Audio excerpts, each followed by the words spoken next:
Bonjour Alexis Corbière. Bonjour.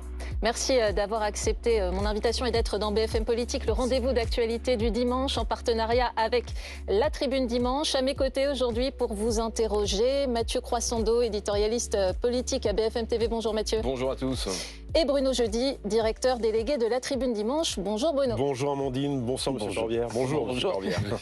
Et bonjour à tous qui nous regardez. Je vous rappelle que vous pouvez d'ailleurs participer à cette émission depuis chez vous. C'est très simple, vous scannez le QR code qui s'affiche ici à l'écran, vous envoyez vos questions et je les relayerai auprès d'Alexis Corbière. On a beaucoup de questions à vous poser à l'aube de cette semaine cruciale avec demain le projet de loi de financement de la sécurité sociale qui arrive à l'Assemblée nationale avec probablement à l'issue un 49.3 pour Michel Barnier. Marine Le Pen menace de voter la censure dès cette semaine qui vient et reste ambiguë ce matin dans La Tribune Dimanche puisqu'elle dit que la censure n'est cela dit pas inéluctable. Alors Alexis Corbière, qui va remporter ce bras de fer, Michel Barnier ou Marine Le Pen ?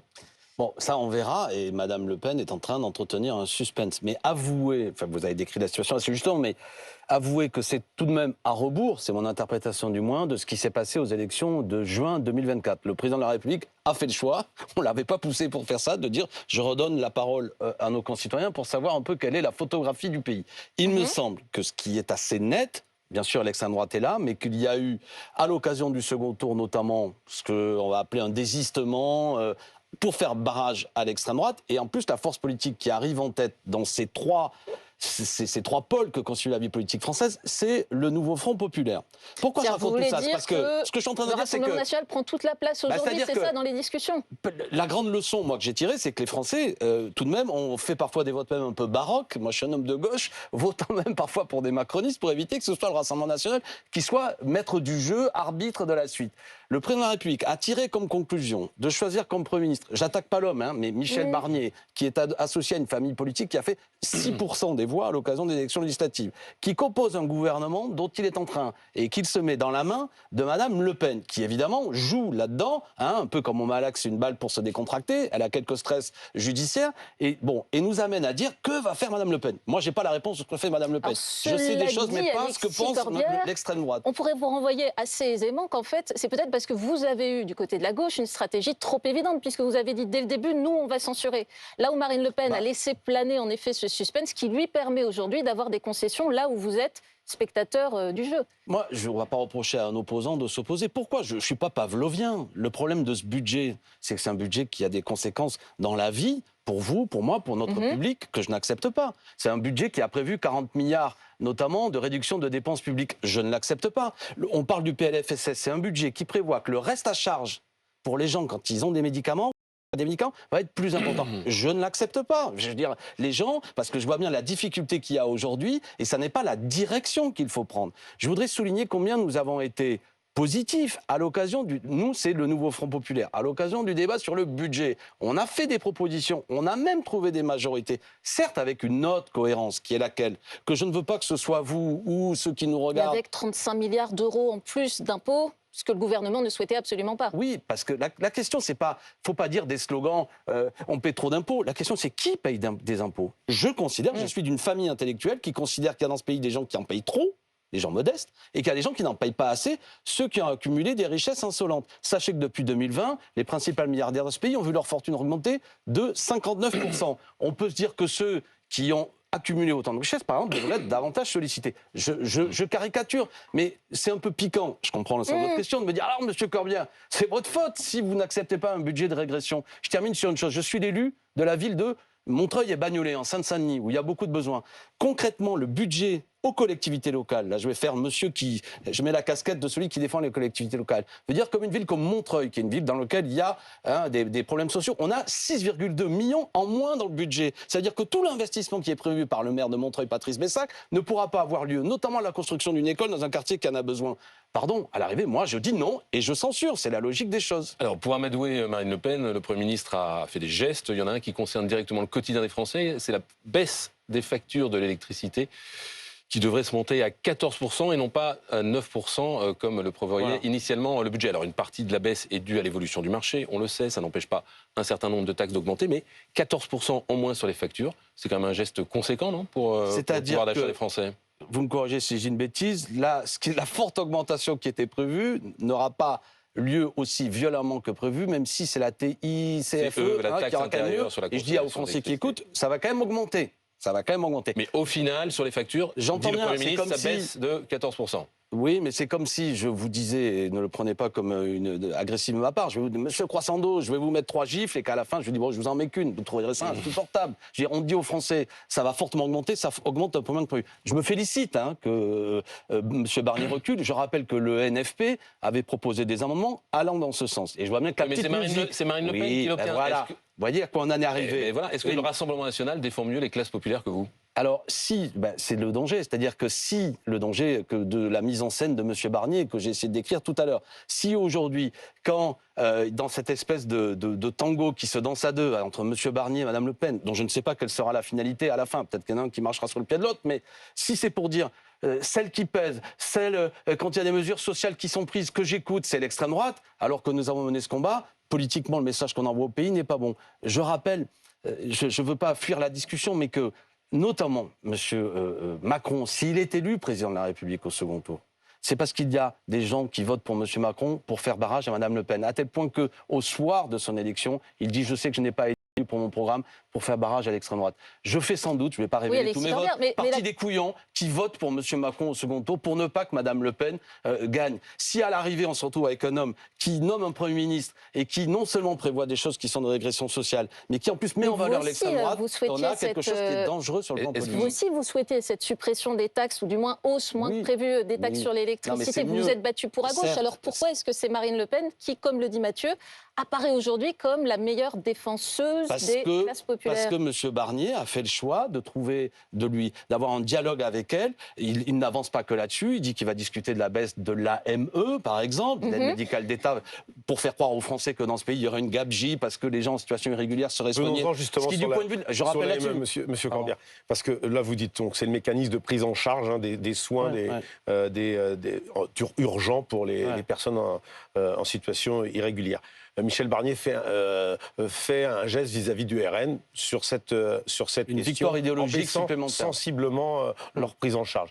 Est-ce que c'est vraiment une concession faite au RN quand on sait que la droite est pour, qu'une partie des macronistes est pour, et qu'un rapport écrit par deux personnalités, Monsieur Stefanini, Monsieur Stefanini, qui connaît le sujet, Monsieur Evin, ancien ministre de la Santé, socialiste, disaient eux-mêmes qu'il fallait resserrer le panier de soins. Dans une situation budgétaire compliquée comme la France, est-ce que c'est pas finalement, ça fait pas partie des gestes qui peuvent être acceptés? Vous êtes trop intelligent, monsieur Jeudi, vous me tendez la perche, mais sur le fond, vous savez très bien que c'est un sujet répété en permanence par l'extrême droite, qui consiste à dire et à faire croire que dans ce pays, quand on arrive, immédiatement, c'est un pays de cocagne, même si on est en situation irrégulière, ils avaient même raconté qu'on allait rembourser de la chirurgie esthétique. C'est totalement faux. Ils racontent n'importe quoi. Je ne parle pas de ça. J'ai bien compris, mais la petite musique qu'on fait entendre, quand on dit qu'on cherche des économies budgétaires, de dire qu'en gros, on va moins soigner les gens en situation irrégulière, moi je ne le défends pas seulement par position humaniste, et c'est le cas, comme position humaniste, mais aussi pour l'intérêt général. Il vaut mieux que les gens sur le territoire national soient soignés plutôt qu'ils soient porteurs de microbes, parce que tout le monde, même ceux qui votent Rassemblement national,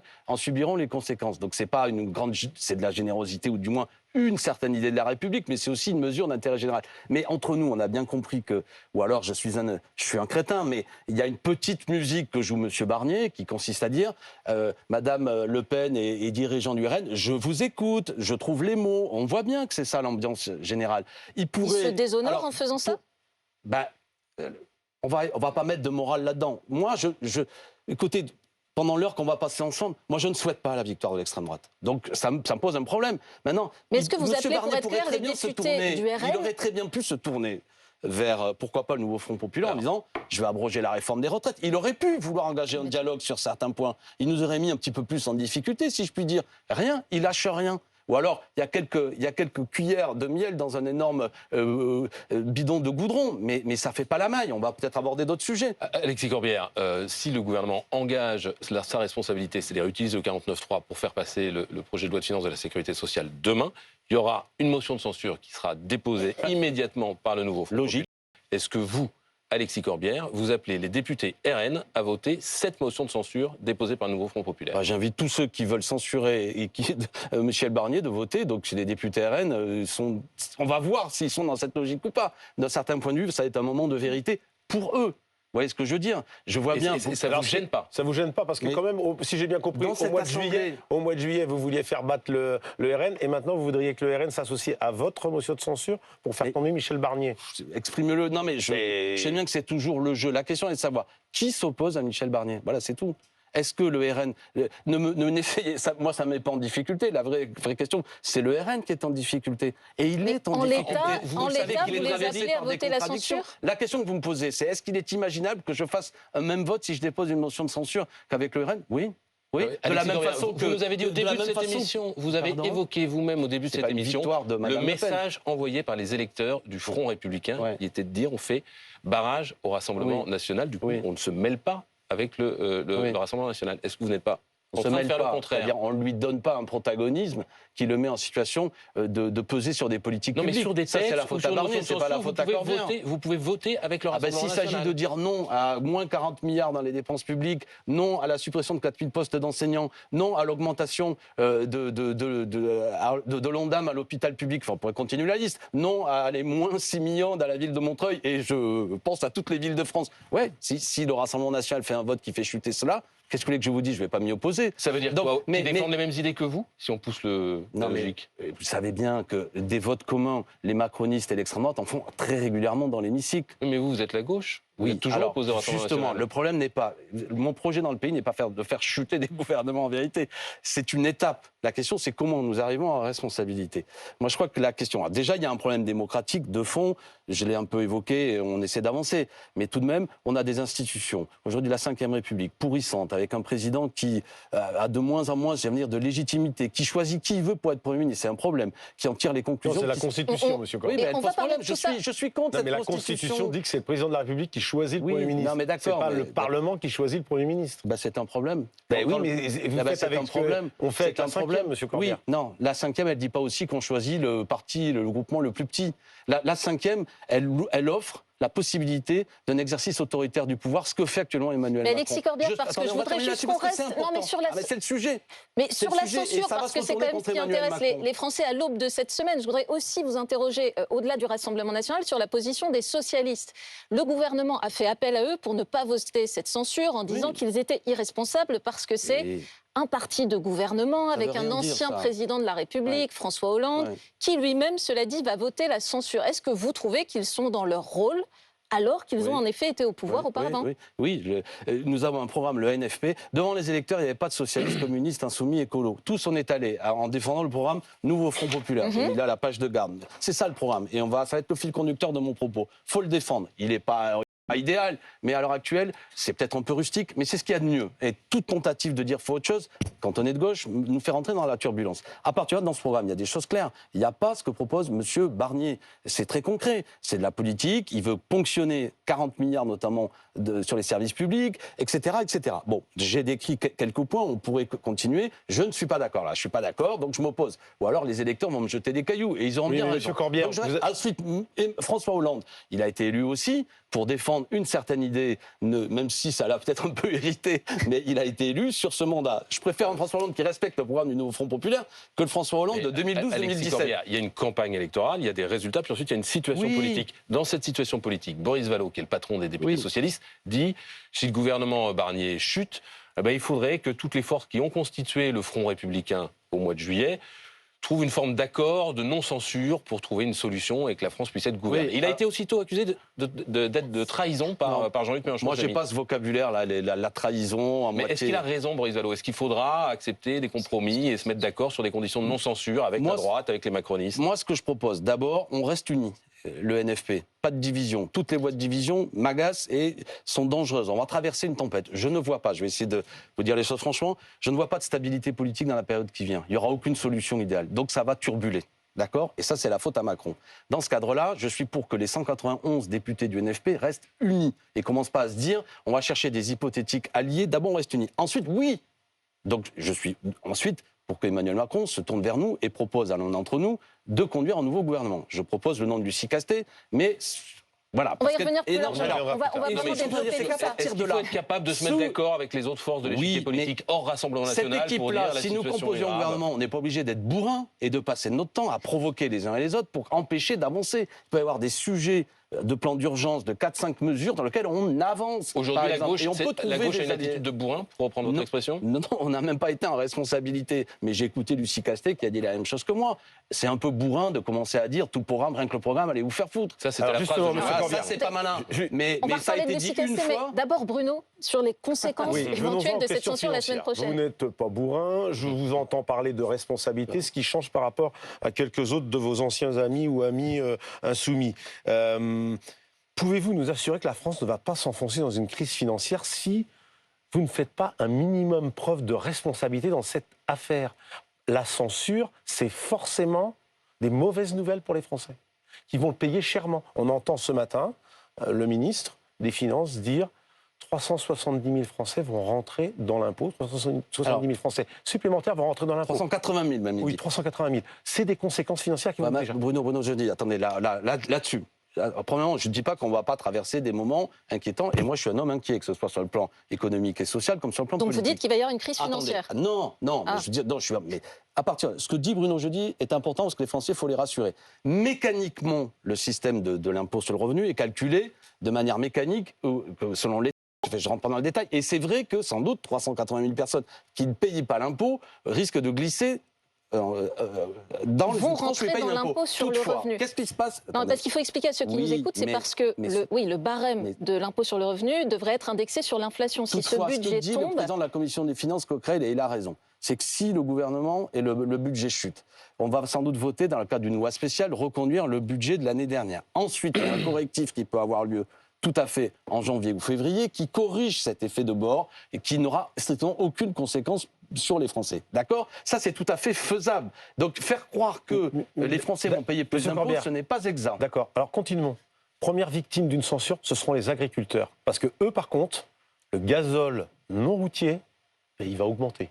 Le budget, puisque ce serait le budget 2024 qui s'impliquerait. Donc, il n'y aurait pas prolongation du mécanisme de baisse. Qu'est-ce que vous leur dites aux agriculteurs? Vous allez voter la censure et à cause de vous, ils vont payer plus cher leur GNR. Ça, c'est la cuillère de miel dans le baril de goudron. Sur la question des agriculteurs, c'est plus la retraite qui m'intéresse que le fait de baisser la taxe sur le GNR qui, quand même, pose des petits problèmes. Mais sur la question des retraites, qui est d'ailleurs une idée, si je ne dis pas de sottise, qui vient du président communiste André Chassaigne pour revaloriser la retraite des agriculteurs. Mais on pourra y travailler en janvier ou février pour voir dans quelles conditions, notamment, on revalorise vous pouvez travailler dès décembre. Les agriculteurs, Alexis Corbière, disent qu'ils ont besoin de stabilité. Arnaud Rousseau appelle à la stabilité et dit qu'il ne faut pas de censure. S'il y a une force politique qui défend les agriculteurs, contrairement aux idées reçues, c'est le nouveau Front populaire. Nous voulons, nous, leur garantir un revenu minimum et garanti. Nous voulons encadrer toutes les marges que se prend la grande distribution sur leur dos. Nous voulons que cesse cette comédie. Oui, mais en attendant, ce sont les mesures, en effet, pour les retraites et le GNR qui n'arrive pas à trouver 3 pays pour faire blocage, alors qu'il ne cesse de dire qu'il est contre.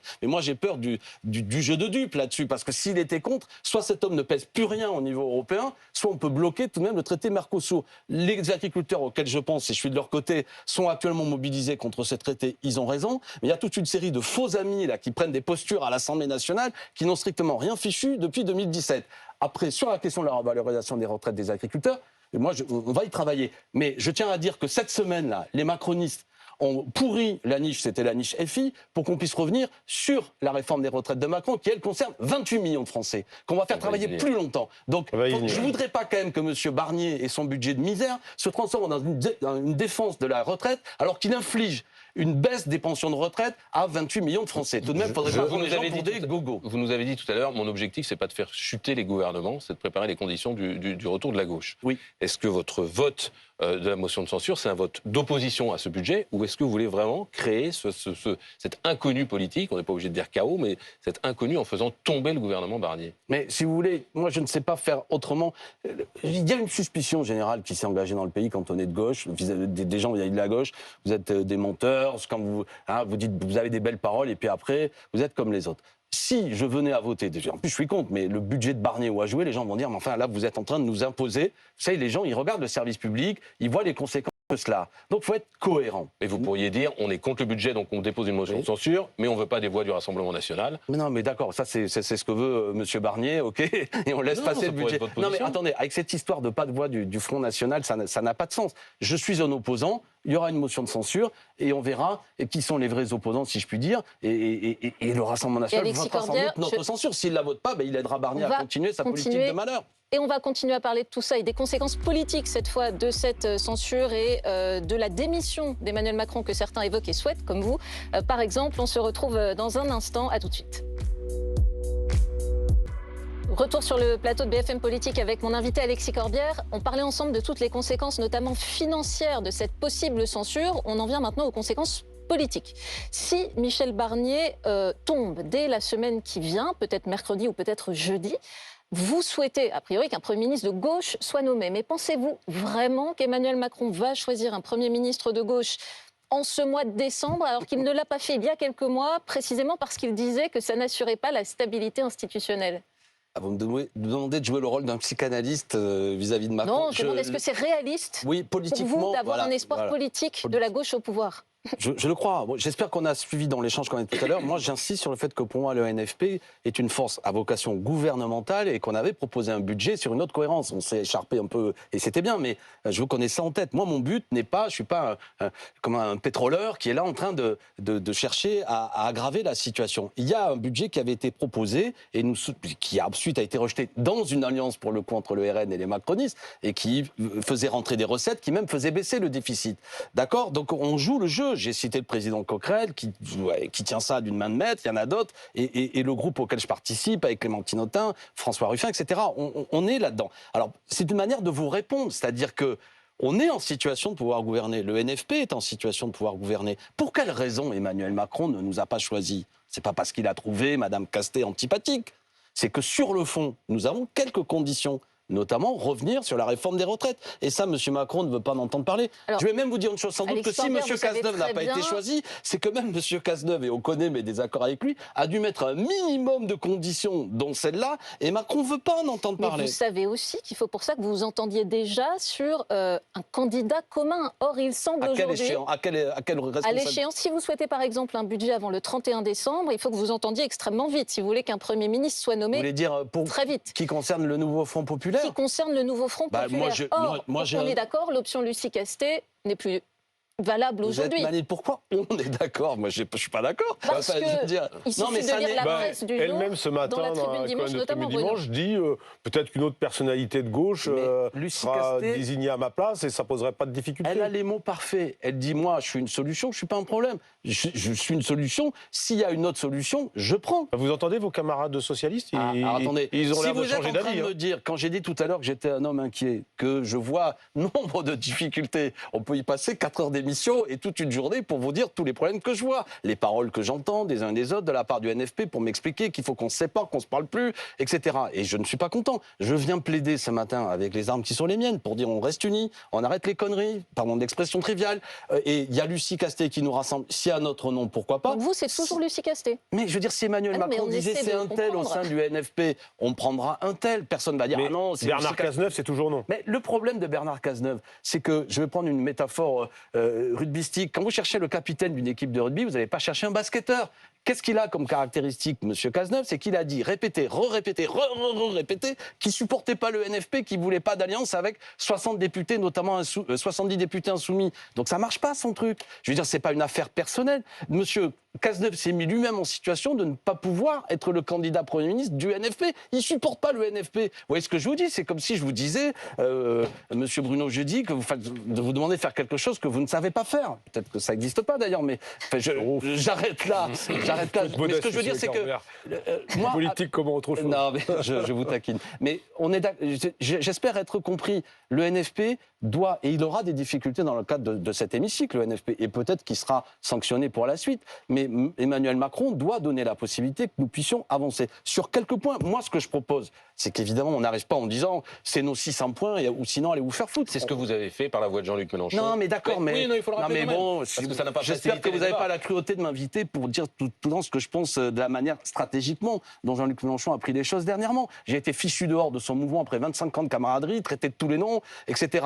Et pour autant, parce que comme quoi je suis miséricordieux, je pense qu'il faut l'unité de tout le monde, de Jean-Luc Mélenchon et la France Insoumise jusqu'au plus sectaire de la France Insoumise, jusqu'à Carole Delga, etc., qui vous voulez, pour que nous avancions. Parce que la menace, c'est la victoire de l'extrême droite ou 5 ans encore de macronisme déguisé sous je ne sais trop quelle appellation. Ça fait toujours pas une majorité à l'Assemblée. On rappelle qu'on ne peut pas dissoudre l'Assemblée avant le mois de juillet prochain. Est-ce que le problème, c'est le président de la République et comme certains, ce que vous appelez à sa démission? Oui, s'il pouvait partir, ça réglerait un petit problème. Maintenant, qu'est-ce que c'est qui va avoir lieu ? Il ne faut pas non plus que ça serve de prétexte à quelque chose. Vous y croyez à la démission du président de la République ? Ce que je crois, c'est qu'on est dans une telle situation de crise et que si, par exemple, Emmanuel Macron venait à dissoudre, il peut le faire à partir du mois de juillet, en septembre, et qu'à nouveau il prend, là encore je vais être familier, une énorme tôle électorale, l'énergie de la colère va finalement beaucoup se porter sur lui et ça va apparaître comme étant celui qui est vraiment le problème. Alors en tout cas, vous ne croyez pas à une démission rapide du président, pas avant, au mieux cet été, enfin au mieux au pire. Je vais le dire autrement, parce que, et je tiens notamment à m'exprimer là-dessus. Est-ce que cette démission est une solution ? Il faut que nous préparions, le nouveau Front populaire doit préparer sérieusement la possibilité qu'une élection présidentielle ait lieu avant 2027. Ça, j'y crois. Je vais reparler de Jean-Luc Mélenchon, il a pris la parole vendredi, faire croire que dans les jours qui viennent, Emmanuel Macron va démissionner, je peux me tromper, mais je n'y crois pas. Emmanuel Macron, il prépare l'inauguration de l'ouverture de Notre-Dame, l'entrée de Marc Bloch au Panthéon. Je ne vois pas le bonhomme actuellement en situation, y compris sa psychologie, je le connais très peu. Donc il ne faut pas que ça serve de prétexte que le calendrier soit accéléré à certains pour dire on ne discute plus, je suis candidat, l'unité c'est moi, ralliez-vous à ma candidature. Donc en attendant, c'est un peu plus du temps perdu en attendant la présidentielle. Ça c'est Manuel Bompard qui somme le ministre de l'Intérieur de déjà fixer les dates de la présidentielle. Ça m'intéresserait de savoir s'il y avait une présidentielle anticipée, comment on s'y prend, parce que c'est pas secondaire. C'est quoi le calendrier, le financement, les signatures et tout. Mais là, moi, avec mes amis de l'après, on a fait l'association pour la République écologique et sociale, avec Clémentine Autain, Raquel Garrido, Hendrik David, Daniel Simonet, tous ceux qui avons été purgés. Nous, on est un peu les insoumis hérétiques. On continue à porter la pensée insoumise dans le programme. Et donc vous lancez l'hérésie que nous avons eue, l'hérésie que nous avons nous expliquer ce qu'est cet appel ? Cet appel, c'est un appel pour une candidature commune, d'accord, du nouveau Front populaire. Et je propose, avec mes amis, une méthode. Est-ce que ça veut dire non à Jean-Luc Mélenchon, cet appel ? Non, pas comme ça. Parce que comme ça, c'est bête que quelqu'un qui a fait 22%... Parce que je rappelle que comme ça, c'est que Jean-Luc Mélenchon propose une candidature commune pour 2027, mais sur la base du programme de la France Insoumise. Oui, puis sur la base même de la désignation de la France Insoumise. L'histoire qu'il raconte, personnellement, j'allais rigoler, je ne sais pas si les gens qui suivent étaient en capacité, comme ils connaissent l'histoire. C'est-à-dire que c'est la coordination de la France Insoumise, dont nous avons été exclus avec mes amis il y a un an, qui ensuite va dire au groupe parlementaire dont nous avons été chassés il y a quelques semaines, de confirmer la candidature, puis ce sera mis en ligne par les gens qui sont à la France Insoumise. Je rappelle qu'actuellement, il y a des centaines d'insoumis qui sont virés parce qu'ils ont adhéré à mon association. Parce que le débat, en vérité... Pour vous, on élimine Jean-Luc Mélenchon, mauvais candidat pour 2027. Parce que le débat, je ne veux pas être trop long, qui depuis 2022 m'a amené à rompre, ou du moins à être chassé de la France Insoumise, c'est celui-là. C'est celui comment nous préparons une prochaine élection présidentielle avec éventuellement la possibilité que ce ne soit pas la reconduction mécanique de Jean-Luc Mélenchon. Et le reproche que je fais à Jean-Luc, c'est que la stratégie qu'il a choisie depuis 2022, c'était pas la même en 2017-2022. C'est une stratégie qui l'empêche, selon moi, de pouvoir gagner, car il se vit plus comme le chef de la frange la plus radicale de la gauche, plutôt que d'être quelqu'un qui rassemble. Alors comment on fait concrètement ? Alors, voilà. Il y a primaire, pas primaire ? Alors, d'abord, il y a plusieurs méthodes. Soit la méthode dite castée, c'est-à-dire que les chefs de partis politiques se réunissent et se mettent d'accord. Je ne désespère pas, ça peut être possible. Deuxièmement, si cette méthode venait à bloquer, ceux qui sont des nouveaux fronts populaires peuvent très bien faire le choix d'un candidat. C'est-à-dire qu'on met en place une plateforme, etc. On fait un vote. Ceux qui soutiennent le nouveau Front populaire, c'est pas très compliqué. Ça s'appelle une primaire. Ça peut s'appeler, du moins, une désignation, un grand choix militant. Quelle est la différence avec... Donc dans votre primaire, il peut y avoir François Ruffin, François Hollande, tous ceux qui souhaitent y participer. La différence que je vois avec... Moi, j'ai été très hostile contre les primaires, j'ai même écrit un livre contre les primaires. C'est que quand il s'agissait de mettre dans une primaire Manuel Valls, Jean-Luc Mélenchon, qui n'avait pas le même programme, c'était totalement hypocrite. C'est-à-dire que je vais être honnête, à l'époque je soutenais Jean-Luc Mélenchon, si Manuel Valls avait gagné la primaire, je ne l'aurais pas soutenu. Et j'ai la faiblesse de penser que si, comment dirais-je, Mélenchon avait gagné cette primaire, Manuel Valls, logiquement, je ne lui en veux pas là-dessus, ne l'aurait pas soutenu. Aujourd'hui, quelle est la différence ? C'est le programme commun. Nous avons fait la NUPES en 2022. Nous avons refait le nouveau Front populaire. Donc ce cadre, à mon avis, permet... Même en 80, ça n'avait pas marché. Hein. Il y avait quand même eu plusieurs candidatures. En 80, le programme commun, il avait été rompu. 72 programmes communs, il est rompu vers 76-77. Mais François Mitterrand gagne, justement, parce qu'il donne l'impression d'être celui qui continue la dynamique du programme commun. L'union reste en combat. Une désignation militante, pas forcément une primaire ou donc qui c'est qui incarne l'unité du nouveau Front populaire? Qui incarne? Alors moi, je peux mettre des noms. J'ai évoqué donner les noms. Quand je vois les études d'opinion autour de François Ruffin, pourquoi pas? C'est un personnage qui, dans les études d'opinion, dans l'électorat socialiste, écolo, communiste, et même chez les Insoumis, qui est pas mal. J'ai cité mon amie Clémentine Autain, c'est une femme qui a porté l'unité très souvent. J'ai cité Lucie Castet. Je veux dire... Et vous-même, non? Mais bon, Marine Tondelier. Mais elle signe avec Lucie Castet moi, l'appel. Marine Tondelier, j'aime beaucoup. Une candidature et pourquoi commune. pas? Je pense, pour la connaître, que c'est pas ce sur quoi elle travaille. Mais ce que je veux dire, c'est qu'on peut en donner des noms. Moi, je vous ai donné mes noms de cœur, si je puis dire. Et pas seulement mes noms de cœur, des gens qui, je pense, incarnent l'unité et le programme de rupture. Parce qu'il y a deux écoles de l'unité actuellement. Il y a ceux qui disent faut l'unité mais sur un timbre-poste. En gros, on se rassemble, on n'a pas de contenu, ça perd parce que les gens en ont ras-le-bol. Après, il y a ceux qui disent d'abord la radicalité, puis si l'unité suit, tant mieux, si elle ne suit pas, je m'en fous. Sous-entendu, ce que j'entends de la part de Mélenchon, on va désigner notre candidat et puis on va aller voir les autres. Ça vous intéresse?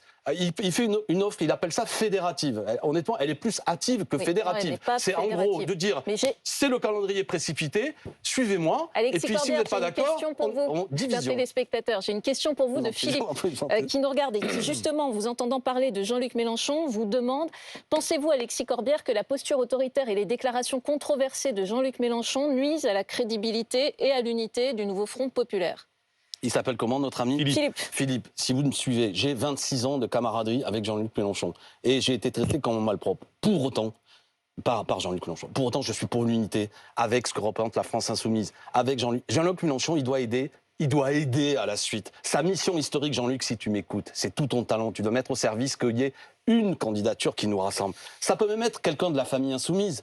Ça peut. Mais vous trouvez qu'ils aident beaucoup là? Si je fais la liste, la publication de liste de députés qui ne veulent pas abroger la réforme des retraites, la proposition de loi de supprimer le délit d'apologie du terrorisme, j'en passe, c'est des meilleurs. Vous trouvez qu'ils aident beaucoup les insoumis? Concernant ce sujet, vous savez, on disait qu'il y avait des alchimistes au Moyen-Âge qui prenaient du plomb et qui en faisaient de l'or. Là, c'est plutôt l'anti-alchimiste, celui qui a fait le choix de ce texte sur l'apologie, c'est-à-dire d'une idée qui est un vrai sujet. Un vrai sujet, que le texte qui lutte contre l'apologie du terrorisme rate souvent sa cible. C'est un vrai sujet. Il faudrait une réécriture pour le rendre plus efficace. Il faut lutter contre l'apologie du terrorisme. Bon, mais là, le texte est fait. Tout à l'heure, j'ai dit le mot de bourrin, je ne vais pas le répéter chaque fois. La faute à qui cette ambiance pourrie, comme dit Jean-Luc Mélenchon? Qu'il y ait une stratégie au sein, notamment du NFP, menée par les plus, parfois, ultra de la France insoumise et les plus sectaires qui m'insultent tous les 4 matins, pour trouver des textes provocateurs, pour sitôt que le texte est publié, évidemment, le PS se met à hurler, etc. Et on passe une semaine à discuter combien on se déteste, alors qu'on aurait pu être rassemblés, notamment... Vous diriez, Alexis Corbière, que l'ambiance est pourrie? Non, ce que je veux dire, c'est que les hommes et les femmes comme moi, tout ça, c'est l'occasion, et c'est pour ça que je suis content d'être sur votre plateau, et je vais en faire d'autres, c'est qu'il faut dire tout ça.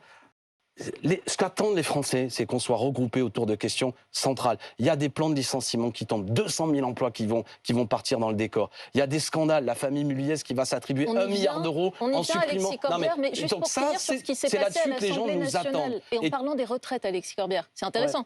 Pour parler justement donc il faut l'union, et vous m'avez entendu, moi, soit... C'est la méthode, les chefs se mettent d'accord, soit on donne la parole à ceux qui soutiennent le nouveau Front populaire. On vous a entendu sur l'union. Toute tentative, soit autoritaire, en disant c'est moi qui ai choisi, soit type Hollande, je suis de retour, c'est normal qu'il y ait plusieurs candidats, nous amène à la défaite. Et la défaite aujourd'hui, c'est la victoire du RN. Un appel à l'unité pour 2027. Sur une méthode, et sur un contenu, sur un programme, celui du NFP. Que vous nous avez en effet montré. On parlait de Jean-Luc Mélenchon et on parlait de ce que souhaite la gauche. Il y a eu, ces jours passés, c'était jeudi à l'Assemblée nationale, l'examen d'une proposition de loi de la gauche pour abroger la réforme des retraites. Et puis, comme les députés du socle commun étaient contre, ils ont déposé beaucoup d'amendements et ça n'a pas pu être voté à temps. Est-ce que pour vous, la bataille est perdue mais pas la guerre, ou est-ce qu'il faut reporter ça au calendrier grec et cette abrogation des retraites n'aura finalement jamais lieu? Alors, il faut faire en sorte qu'elle ait lieu. et l'engagement que je prends, et avec tous mes amis, c'est que le programme que nous porterons, ce sera de revenir sur cette réforme des retraites que je trouve injuste. Elle va faire basculer, je crois, 280 000 personnes sous les minima sociaux. Est-ce que vous pouvez juste nous dire comment? Parce que quand on lisait la proposition de loi, la réforme Borne était abrogée, la réforme Touraine était abrogée. Et comment toute cette affaire a été financée? En augmentant les prix du tabac. Est-ce que c'est bien sérieux? Non, mais augmenter les prix du tabac, il faut gager, d'accord? Pour que le texte, ça c'est les combines de l'Assemblée nationale, vous présentez un texte, vous devez expliquer comment... Ça veut dire que vous n'avez pas trouvé d'autres pistes financement? Non, mais ça veut dire que dans le cadre d'une seule journée d'initiative parlementaire où le débat est extrêmement biaisé, on fait avec les moyens. Mais évidemment, c'est pas sérieux, ça coûte 15 milliards d'abroger la réforme des retraites. Non, mais ça va coûter fort cher. Mais vous savez, de l'argent, on peut en trouver. Je vous rappelle qu'on avait trouvé des recettes. Mais ça, c'est sur tous les textes, on gage comme ça. Il y a d'autres sources de financement. On peut, par exemple, demander à ce que la cotisation patronale soit plus élevée. On peut trouver... Mais ça va coûter fort cher, vous savez. Vous me le prenez sur cet aspect-là. Et ce que nous disait le Conseil d'orientation des retraites. Vous savez, le problème, c'est le taux d'employabilité des seniors au-dessus de 55 ans est extrêmement bas. Il augmente. Si on fait basculer, si on faisait augmenter de 10 points, je vais le dire en positif, de 10 points, l'emploi de ceux qui ont plus de 55 ans, si on en met 10% de plus au travail, on finance à hauteur de 2032. Le problème, c'est aussi le nombre de gens qui cotisent. Et moi, ce que je trouve terrible... Tout le monde est d'accord là-dessus. Non, tout le monde n'est pas d'accord. Parce qu'il y a 200 000 emplois qui vont partir dans le décor et qu'il n'y a pas de loi qui interdit les licenciements. En particulier dans des groupes qui font du profit. Vous m'avez arrêté dans ma lignée sur la famille Muliez. La famille Muliez, tout le monde connaît Decathlon. C'est très sympa, hein, et j'aime beaucoup ce magasin. Mais là, ils vont ponctionner 1 milliard de dividendes pour l'AFM, l'association de la famille Mulier. 1 milliard d'euros dans leur poche alors qu'ils licencient 2400 personnes à Auchan. C'est proprement scandaleux. Donc soit vous vous en prenez à une autre répartition des richesses. Moi, je veux bien qu'il y ait des gens qui s'enrichissent, mais de manière aussi insolente, ça devient dingue. Monsieur Bernard Arnault a une fortune équivalente, je regardais hier soir, si quelqu'un était payé au SMIC et mettait tout son salaire sans épargne dans une caisse, il faudrait qu'il travaille pendant 12 millions d'années pour pouvoir avoir la même fortune que Bernard Arnault. Ça, c'est le monde de 2024. On peut interdire les licenciements? Oui, les licenciements boursiers, oui. Dans des groupes qui font des profits, je suis pour qu'on ne puisse pas reverser des dividendes à ses actionnaires en même temps qu'on licencie des gens. Qu'est-ce que je suis en train de vous dire avec passion? C'est que ce qui coûte cher aussi aux finances publiques, c'est quand vous avez des gens cassés, qui basculent sous les seuils de pauvreté, qui développent plus de maladies, tout ça nous coûte fort cher. Le bonheur, non seulement c'est bien, parce qu'on veut tous le bonheur collectif, mais parce que c'est bien pour la société. Une société d'inégalité. Quand on repousse l'âge de la retraite, en vérité, si on se parle vraiment, on sait bien que les gens ne vont pas aller jusqu'à la totalité de leur trimestre, donc ils auront des petites pensions. Donc ce bonheur partagé, ça va être la ligne de conduite. Alors, après, il s'est passé un autre scandale à l'occasion de cette journée jeudi, c'est que si on ne peut plus voter sur le budget parce qu'on se prend un 49-3, si lorsqu'on met dans le cadre d'une journée d'initiative parlementaire, vous avez une pluie, 700 amendements... C'est ce que vous aviez fait il y a un an pour bloquer la réforme des retraites de Mme Borne. C'est un petit peu l'arroseur arrosé, M. Corbière. Oui, mais Bruno, je dis, c'est pas la même chose à l'occasion d'un débat parlementaire qui prend plusieurs semaines d'utiliser des amendements pour que la discussion ralentisse quand vous avez 3,5 millions de personnes dans la rue et des études d'opinion qui disent que 90% des gens qui travaillent sont contre la réforme des retraites, qu'à l'occasion d'une journée d'initiative parlementaire, je vais être un peu technique, ça commence à 9h, ça finit à minuit, et à minuit, quoi qu'il arrive, c'est comme dans le conte de Cendrillon. Le carrosse se transforme en citrouille et c'est terminé. Et alors, si vous déposez 700 amendements, ce que vous dites, c'est fini. Donc, il n'y a plus de possibilité, j'espère que les Français me comprennent, d'initiative parlementaire à l'Assemblée nationale. Ça veut dire que cette instance, et moi qui suis issu d'un milieu populaire, j'ai été très fier d'avoir été élu député. Mais je vais vous dire, après quelques années, c'est un théâtre. Il ne s'y passe plus rien. Et ça, quand j'ai évoqué le À qui la faute? Emmanuel Macron, il y a cet exercice autoritaire. Non, je pense que c'est un des éléments... mandat précédent, mais vous pouvez faire la liste de tous les reproches des Insoumis. Mais le fond du problème, c'est que c'est pas les Insoumis qui déclenchent des 49.3 pour imposer une réforme des retraites. C'est pas les Insoumis qui imposent notamment un choix baroque de Premier ministre. Vous savez, j'ai fait mon quart d'heure où j'ai dit clairement, et on voit bien, si des gens qui rejoindront l'après, que je suis un homme d'unité, que j'en ai ras-le-bol du sectarisme, parce que j'ai pas envie que ce pays bascule dans le néant ou dans la victoire de l'extrême droite. Pour autant, ne faisons pas des faux procès. L'autoritarisme de Macron utilise à plein la Ve République est un problème. Il faut passer à la 6e, un régime plus parlementaire et qui respecte véritablement le vote des Français. Ça n'offre pas le meilleur des visages, le régime parlementaire. Est-ce que la vraie priorité aujourd'hui, au lieu de s'écharper sur des procédures à l'Assemblée ou la censure, ça n'est pas la situation économique en ce moment de la France, du tissu industriel et tous ces plans sociaux qui ont lieu? On pense à Arcelor, à Michelin, à Auchan. Est-ce que l'année qui s'ouvre vous inquiète beaucoup. Vous Bien pensez, sûr. comme Sophie Binet, Bien qu'on sûr, va bien vers sûr. des destructions de Bien sûr, dizaines non, mais- de milliers d'emplois industriels? Moi, j'ai une grande inquiétude. 200 000 emplois, nous dit la CGT, j'ai tendance à les croire.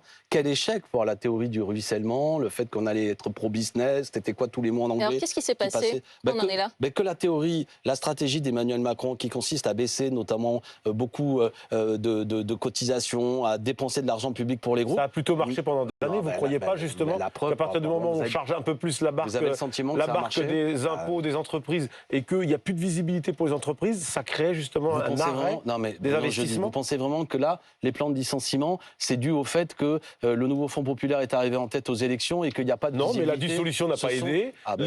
Parlez-en au Mozart de la les finance, c'est augmentations plutôt le promises tocard de la finance, c'est pas les ma faute. augmentations d'impôts promises tout l'été, ça n'a pas aidé. Non, mais vous plaisantez. Non. Aucun économiste sérieux ne considère que ces vagues de licenciements ne sont dues à ça. Le problème, c'est qu'on reste dans une société de libre-échange, de délocalisation possible et de possibilités. Vous m'avez dit, est-ce que c'est vraiment possible?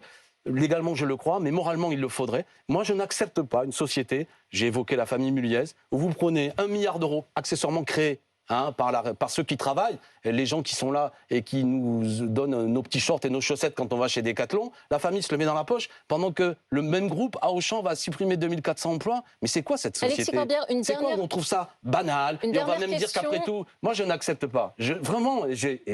En plus, je sais que c'est partagé par tout le monde. Alexis Le problème, c'est Corbière. qu'est-ce qu'on fait?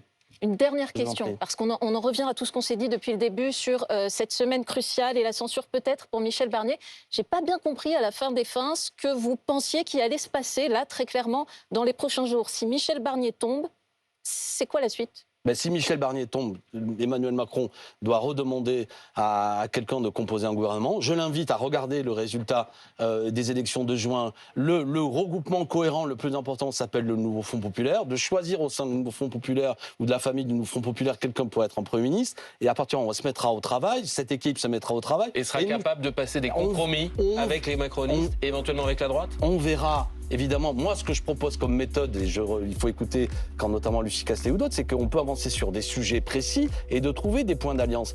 Tout à l'heure, je vous ai évoqué que dans le débat budgétaire, on a réussi à faire passer plein de choses. La taxe Zuckman, On verra, la taxe sur les Alexis super-profits. Corbière, quel est le choix, le cas c'est échéant, possible. d'Emmanuel Et Macron. peut-être mais je ne peux pas On va mentir aux se quitter. Français. On est dans un moment de grand chaos politique.